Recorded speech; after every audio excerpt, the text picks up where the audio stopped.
பிராமண குழந்தைகளுக்காக பாதுகாப்பினோட கவசம். अब ये हिंसा आदि तुमको तो कुछ सीखना नहीं है. இப்போ உங்களுக்கு இந்த இம்சை இதெல்லாமே கத்துக்கிற அவசியம் என்றது இல்ல.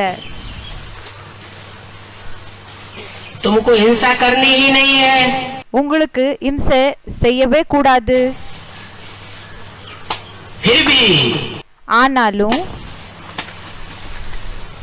अपने बचाव के लिए बाप को याद करते रहो. உங்களோட சேஃப்டிக்காக அப்பாவை நினைவு செஞ்சுட்டு இருங்க. क्या? என்ன? हमारा रक्षा कवच कौन सा होगा? நம்மளோட பாதுகாப்புக்கான கவசம் எதாக இருக்கும்?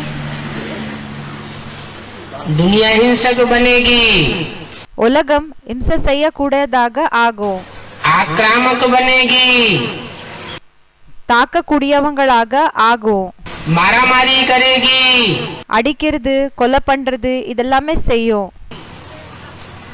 लेकिन हमको कोई प्रकार की हिंसा नहीं करनी है.